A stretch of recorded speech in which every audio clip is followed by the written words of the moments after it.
Hi. It's a great pleasure to introduce to you Renata Wassermann. She is not only a very good friend of mine, but also she is one of the main names in the area of knowledge representation. Renata is an associate professor at the University of São Paulo, and she's also part of the Logic, AI, and Formal Methods Research Group at USP, and also a researcher of the Center for AI of EBM and FAPESP. She works in topics like relevance, ontologies, temporal and dynamic logics, and all within the area of belief revision. And today she's going to talk about belief change and ontology repair. And the question that she's going to answer is, are these two sides of the same coin? So with you, Renata Wassermann. Thank you, Elaine, for the very kind introduction. And thank you, Katja, Elaine, and Maria for the invitation. I was very pleased and proud to be invited for this seminar. So there are always so many women talking here that I admire. So it's a pleasure to be here. Um, so I'm going to talk a bit about belief change and ontology repair. And of course, I'm going to explain first what that is, so that uh, so that you can all follow. Um, and I've been working with belief change since the very beginning, well, since my PhD. And the ontology repair part came a bit later, but not too much later. And the first thing, the title of the talk was inspired by this paper from the 80s that was connecting belief revision and non-monotonic logic, it's two sides of the same coin, and showing that the two things were motivated by quite different ideas, but in the end they show how you can uh, convert one thing into the other. And that's actually what I'm going to do here. So I'm going to show things about belief change, things about ontology repair, and show how they can be seen as two sides of the same coin. And the idea is how I started with this. I started looking, so after 2001, 2002, many people started looking at the semantic web and talking about ontologies on the web. And then, of course, since I was coming from belief revision, I thought, okay, if you make those ontologies for the semantic web, and once something changes, how can you change them and get a new ontology out of it, a consistent one? So, and then I saw that there are two things that most people were worried about. There were a couple of papers, not that many, but one is ontology repair. Like ontologies may have undesirable entailments, and then people uh, want to avoid those entailments. And another thing is keeping up with evolution. So there's new knowledge you must add, and maybe when you add something, you break something that was working before. So this has to be done in a very careful way. And the area I was coming from, belief revision, I'll explain the AGM soon, this AGM acronym. It deals with the problem of adding and removing information in a consistent way. So for me, it was natural to think, okay, can we use belief revision tools to deal with this ontology dynamics? But the thing is that almost everything that was done then worked for propositional classical logic, or sometimes a bit more general than that. Um, but it counted on many properties of the logic that were not satisfied by, for example, description logic. So the logics underlying these ontologies. Um, so then the project became, so how can we adapt HGM theory to deal with these interesting description logics? And well, I started this a bit more than 20 years ago. And there's still a lot of work going on. And then for those that don't know, Franz Bader on the left-hand side, someone who's working in description logic since ever, I was going to say, but since before I started my master's. When I did my master's, I was looking at his work already. And in the last 16, 17 years, we've been talking to each other, and he was telling me about this ontology repair thing, and I was talking about belief change, and we had completely different views of these things. And I was trying to convince him that they were very related. But the way people look to the problem from different areas is different.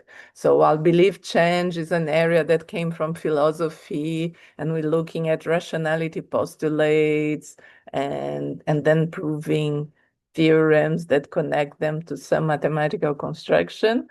People doing ontology repair in description logics are also looking at concrete constructions, complexity results, and using very different terms. So I'm going to talk about the two different balloons here, but just to give a spoiler of what comes next.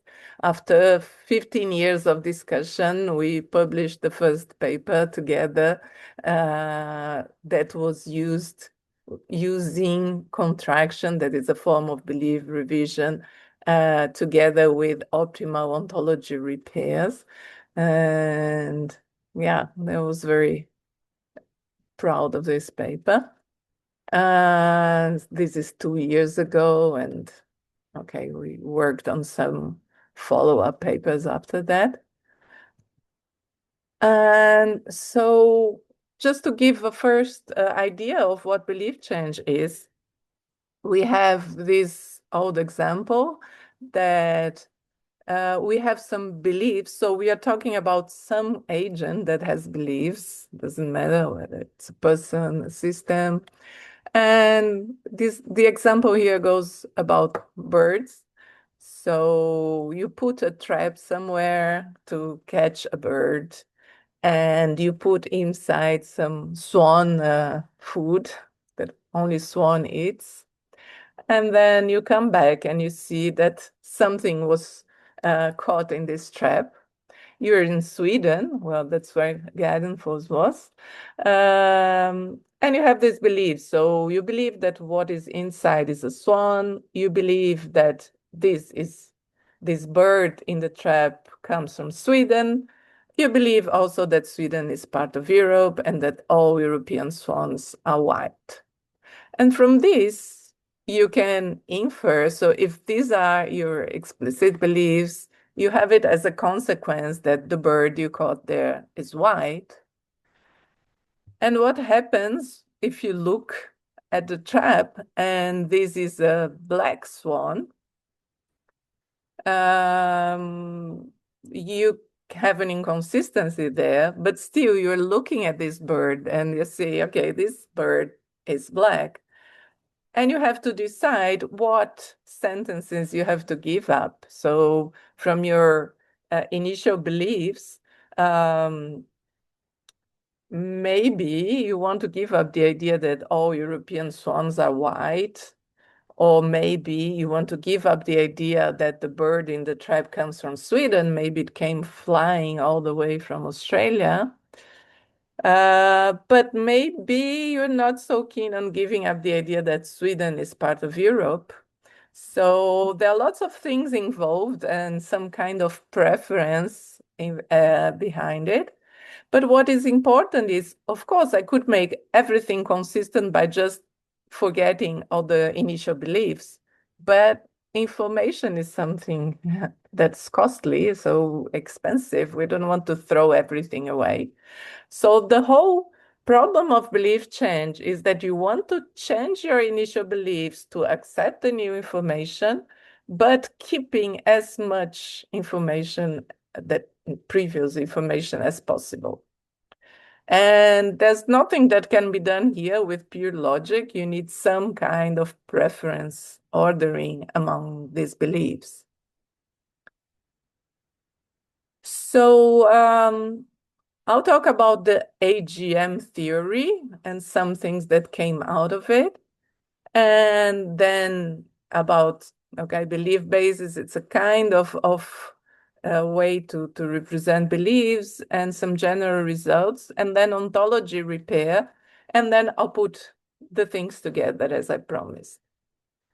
So I'm talking all the time AGM theory, AGM belief revision. The acronym comes from the names of the three authors of a seminal paper from the 80s. It's not that they invented the area of belief revision. This existed already. There are surveys on belief revision from the 80s. But actually, they set up a standard, and most of the literature after that follows this standard. So this was the paper that they had. And actually, Alsheron and Mackinson were working together on the revision of legal code. So Alsheron was a professor of law, Mackinson a logician, and they were working on what changes. So if you revocate some law, what happens with the decisions you had taken before? And Gardenfors, a philosopher, was working on the same problem, but from a completely different, so not looking at the concrete cases, but saying, okay, if I want to change my belief in the view of new information, what are the rationality desiderata that you have? So what should you do and what shouldn't you do? And the nice thing in this paper is that these two things came together, and actually the three of them had only been together once, and that was some years after publishing the paper. So it was really, things were done separately.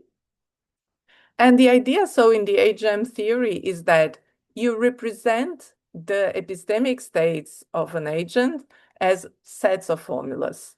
And these are called belief sets. And these are sets of formulas that are closed under logical consistency. They don't say it's classical propositional logic, but it has to have something that I'll show. There are some assumptions behind this consequence operation.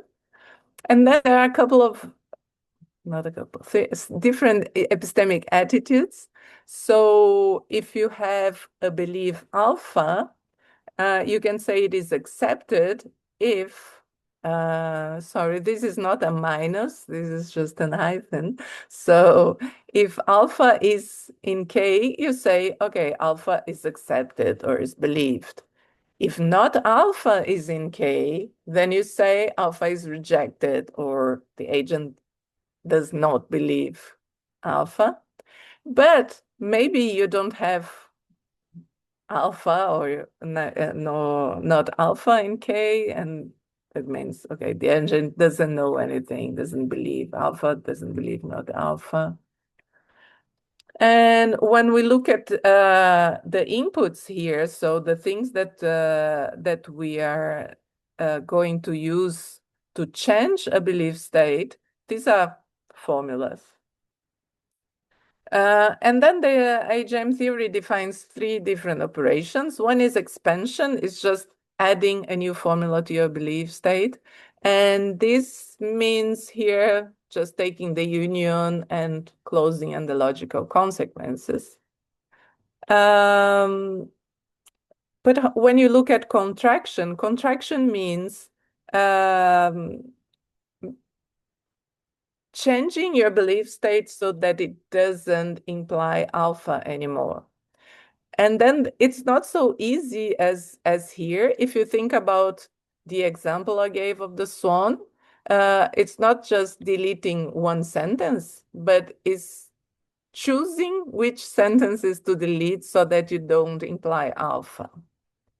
And revision is the same thing. So instead of removing something, I want to add something, but I want to add in a consistent way. So if I add that the bird is a black swan, then I have to remove something. And again, I have to think about this choice.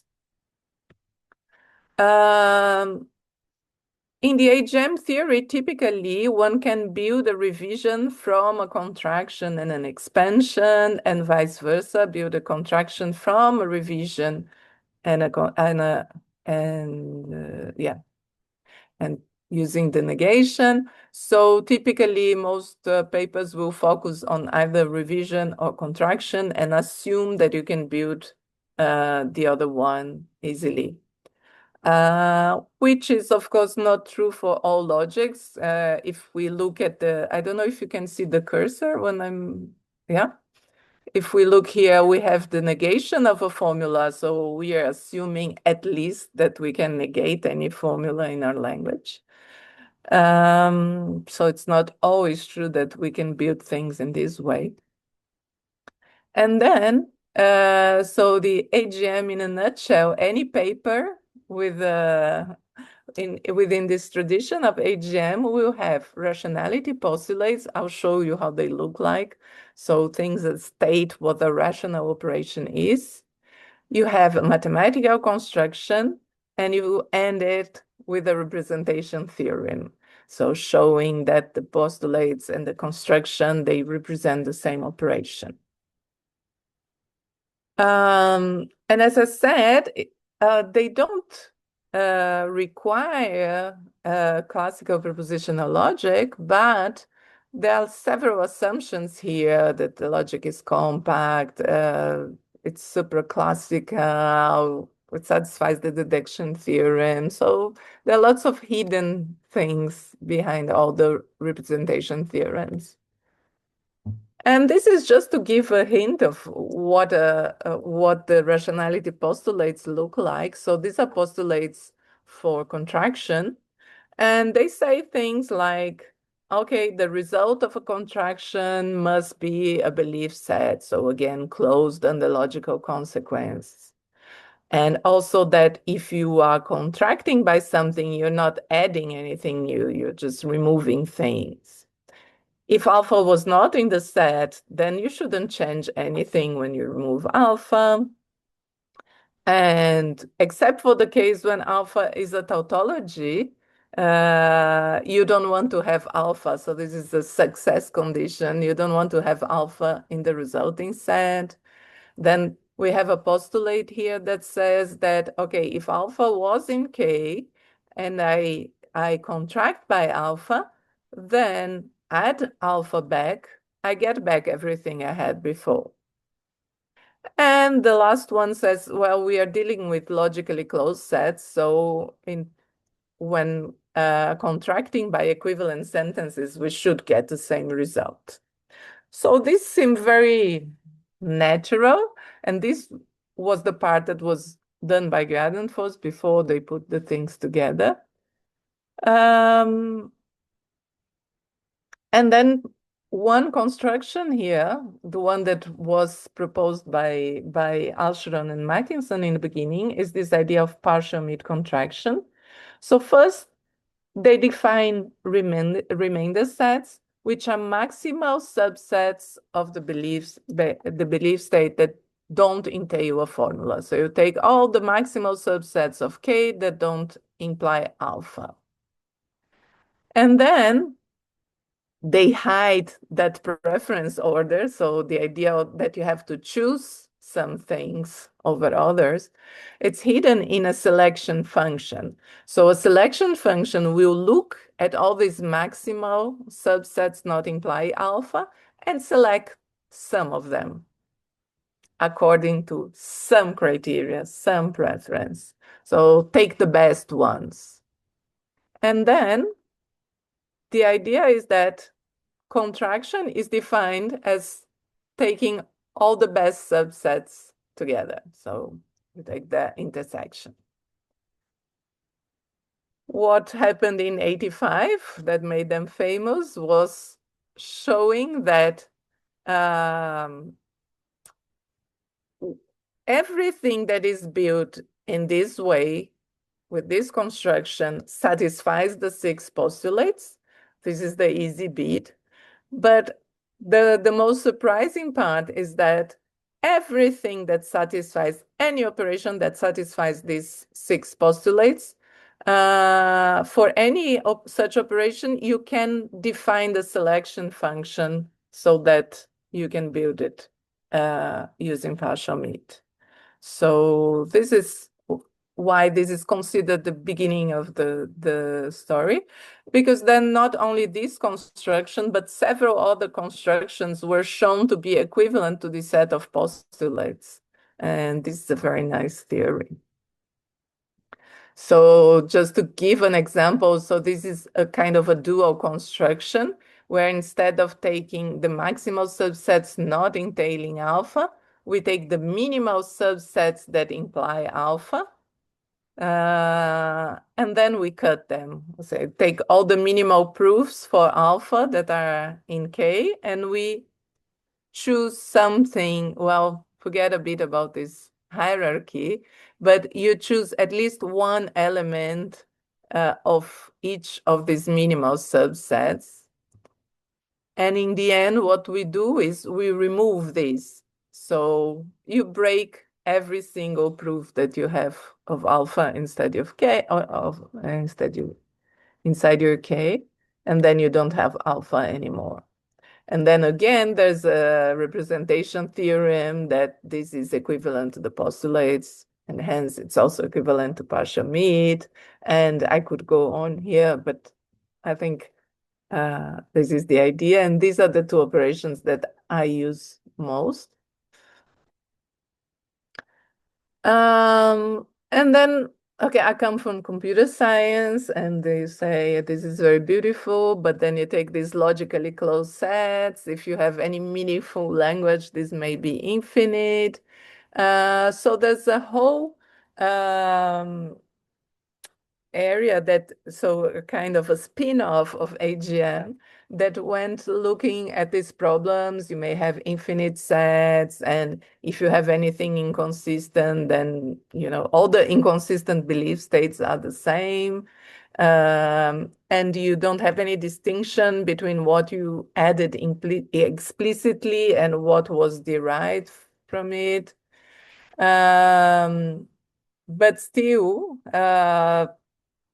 in favor of belief sets, we have the fact that they have this syntax independence. We look only at the form, which is in the beginning, in the old times of AI, this was called the knowledge level. So you only look at the content, not the form. And also we look at all these proofs. They are very elegant. But then from the very beginning, Mackinson, the M of AGM, already said, yeah, we never look at all the theory. We look at some finite representation of the theory. So this idea of belief basis is just, okay, instead of taking a closed set, you just take a finite set of formulas and then define expansion as the union.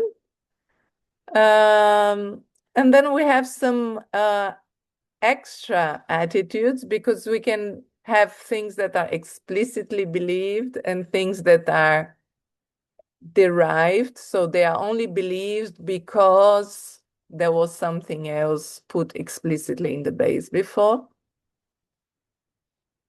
And again, for we can use the same construction of partial meet, but if we look at the postulates for belief bases, they don't look as intuitive or as simple as the other ones.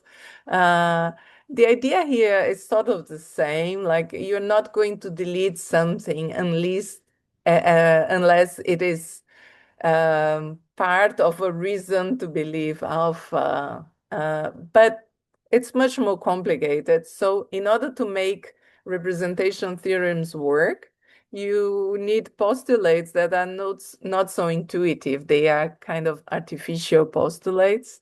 So you will lose the logical elegance. But okay, we have representation theorems, postulates are not so intuitive. And there's one very important difference is that recovery doesn't hold. So if you have a base that has P and Q, if you want to remove P, you have to remove the whole formula, and adding P won't get it back.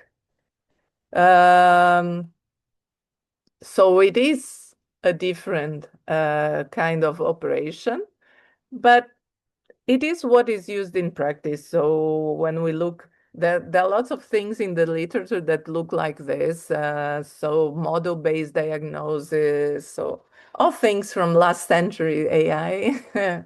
So not talking about LLMs when I talk about artificial intelligence, I'm talking about the symbolic part. Okay, so there is this partial mid construction. There's this kernel contraction that is also again taking the minimal subsets instead of the maximal subsets. But then when we are in this base setting and not looking at logically closed sets, the constructions, they lead to different results. So they're not characterized by exactly the same postulates. So, okay, they are more, they are very useful. But again, so we have a slightly different postulate here. So it's not so beautiful as the HM theory, where you have one set of postulates and 5 different constructions and all map into the same thing. This here, every time you have a different construction, you have a slightly different set of postulates. And this is just to show that these things are really different. So because when you take the minimal subsets not imply a formula, you have to remove one of each, but you don't put any constraints that if this one appears in both, that you have to remove this one. So in principle, I could remove this from here and this other one from here.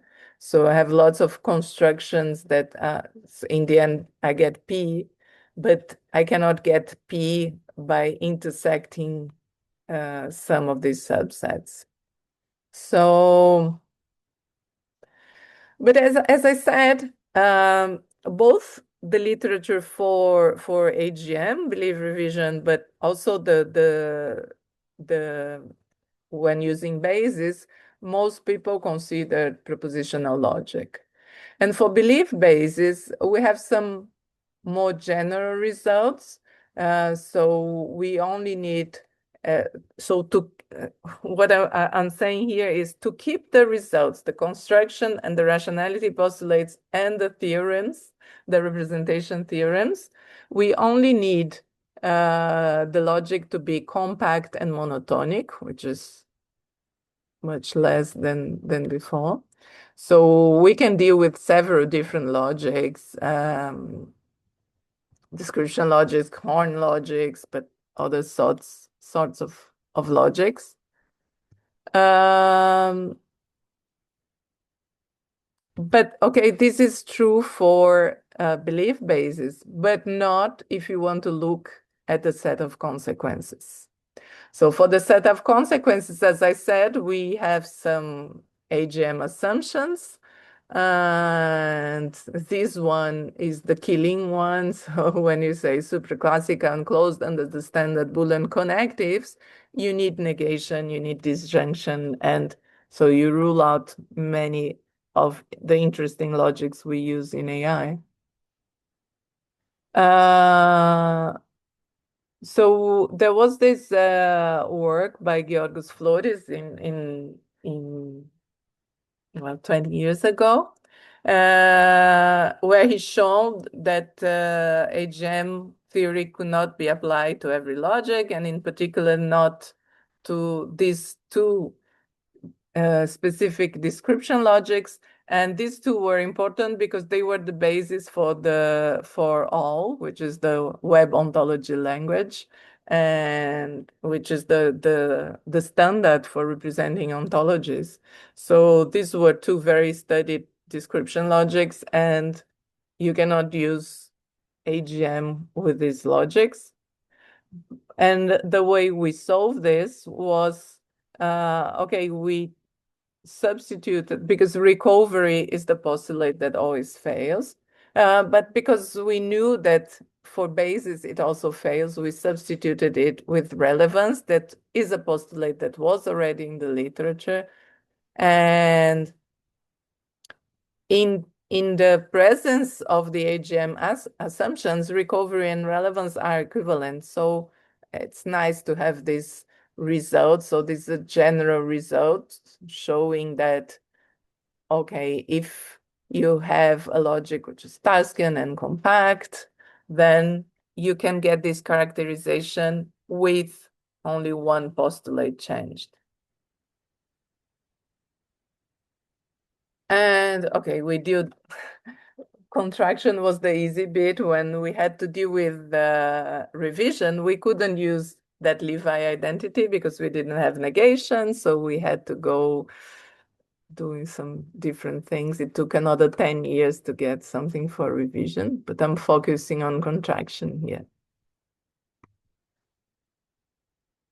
Okay, so that was a very crash course on belief change. And now looking at ontology repair. So ontologies are used in computer science to present knowledge about certain domains. So, okay, I'm going to talk about the university. So what kind of roles I have at the university? I have staff, I have classes, I have students, I have different concepts and different properties of these concepts and relations between the concepts. And they're very often used in conjunction with databases. And the current standards, as I mentioned, they are based on description logics. And there are many tools available for dealing with these description logic-based ontologies. So when I looked at the literature, the way repair is defined is transforming an ontology so that it doesn't imply a formula. But of course, this is just, okay, transforming an ontology so that it doesn't imply a formula could be just, okay, remove everything and it doesn't imply a formula anymore. But then there were several definitions, and I show here one of them that says that an ontology is a repair of another one, where if you keep one part static, you don't change it, and you take something here that you change only this part of the ontology, and then you get something that is contained in the consequences of the previous ontology less alpha. But there are several definitions of repair. So a classical repair is one where it is contained in the original ontology, so you don't include anything new. And well, there's a series of definitions of repair. But then the optimal repair is defined with respect to the consequences. So it's an optimal repair. It is the consequences of the optimal repair are a subset of the consequences of the original ontology, but also there's no other repair that is a proper superset of that one. So you have a kind of a maximal repair, but with respect to the consequences. these are other definitions. So that was the definition of repair. So you take a repair, you want a maximal ontology that doesn't entail the undesired formula. There were other ways of computing this. So there's this definition of justification. A justification is an inclusion minimal subset of the ontology so that it implies the formula. So alpha is in the consequence of that set. Uh, you and these are the justifications, and then you can give a repair by using the idea of heating sets. So you have a set of justifications and you get a heating set which um, has at least one element in common with each justification, and then you can define a repair as deleting one part of each justification. And it's not hard to see that this is very similar to what I was showing before. So at a certain point, I had uh, uh, with a bunch of students, we were looking all the time, all these different names for the same thing. So we published the paper with a diagram. Okay, this is what people in ontology repair say. This is what people, oops, sorry. People in belief change say. And then you have here, so the justifications are the kernel sets, so the minimal sets implying something. The cut of the justifications is what we call incision function. The repairs are what we call remainder. And you see here that the selection function doesn't have an equivalent here. And this is an ongoing discussion because in ontology repair, at least in the approach that Franz Bader and his group follow, it's enough to have one repair. And it doesn't matter whether that is the best one or not, it's just one repair. So there's not this idea of selecting the best ones. But then you don't need a preference relation. So then we get to these partial products. So as I said, belief revision and non-monotonic reasoning, we look at rationality and description logic. People, they care more about complexity. So describing different logics that are different. So in general, description logics are fragments of first order logic. But then you have several, you have a full family of that. So some very expressive ones and some very simple. So there's a lot of work on defining good description logics that can describe, that are expressive enough to describe some problems, but easy enough so that you can build tools with them. And the idea was to combine both. And as I showed before, we had these two separate bubbles, but then we put them together and said, okay, this is the paper. So we have a generalized form of partial mid contraction. We try to keep more consequence and some syntax independent. We have representation theorems, and we have many different instances. So in the end, we ended up abstracting things so much that we don't even need a logic. We can talk about contraction, repairing automata, repairing sets of variables. It doesn't have to be a logic. And so we made this used optimal repair so that we keep a maximal set of consequence of the original ontology. But there's always a but. There are some logics in which there are no optimal repairs, or at least there's no way to compute an optimal repair and stay within the same language. So you need more expressivity. But then for some description logics, it exists. And also for other things, like, as I said, automata and other kinds of problems. So what we did was we generalized this AGM contraction, requiring almost nothing of the underlying structure. We had this representation theorem, so this is a typical AGM paper. But, okay, we had to rely on the existence of optimal repairs. And as I said, we had different concrete instances.